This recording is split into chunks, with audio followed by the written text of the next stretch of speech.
fourth thing we want to talk to you about in our time together is the idea of partnership. Now, each of us has been given some resources and things we need to be responsible for. Some of us have been given amazing talents and abilities, and some of us have time that we can use to do some powerful things in other people's lives. Some of us have resources that we can use to serve and to give, and when all those come together in God's plan, there's something beautiful that happens. A sense of unity comes because we say it's not me that matters, it's what I can do to help somebody else. And then there's a sense of commitment to God's plan, and that makes a big difference. And when all that happens in that kind of unity and focus, the church is a powerful thing. Now where does that hit you right now? You have gifts and abilities, and you need to ask yourself, am I using them? If I'm not, why? That might actually be something that we as a church can help out with. Maybe we haven't asked clearly. Maybe we haven't helped you find that place where you can fit. We want to do better at that in the coming year and in the years that follow.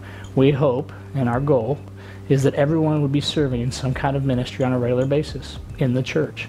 That would help us fulfill God's purpose, to work together as a team to accomplish a lot of our primary goals.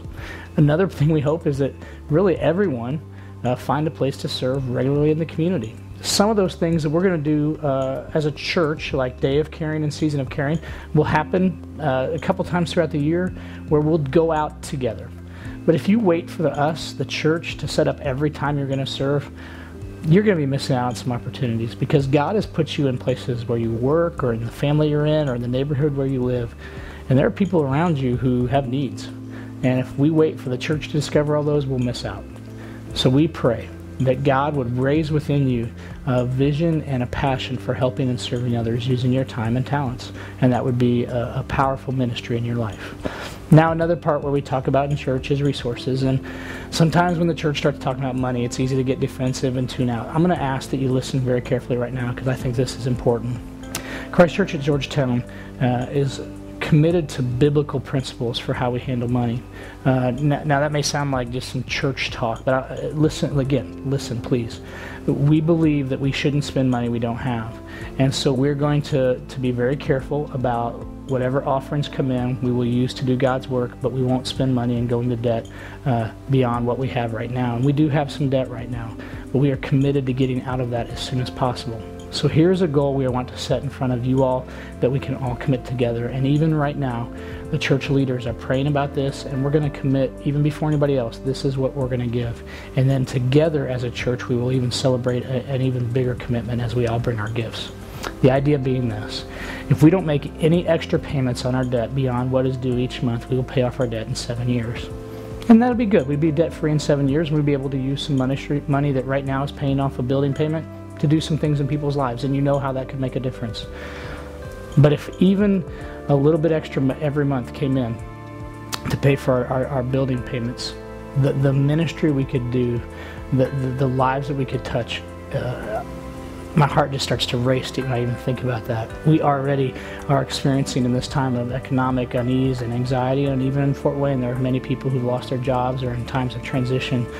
We are experiencing a bigger need for benevolence and even just sometimes helping people with food. Now, I think we're pretty much committed and nobody's ever going to go hungry. We will find a way to get people fed. But there are some other things we could do to help members of Christ Church, but also members of our community. And we're limited right now. So we're praying, and I believe that God is not a God of limited resources. I think sometimes He might even be waiting on His people to say, do you trust me? I'm not going to guilt you anything. I'm not going to try to come up with some slick spiel to say you need to give more. I'm going to ask that you prayerfully consider what you have and what God might be challenging to give together with your brothers and sisters at Christ Church.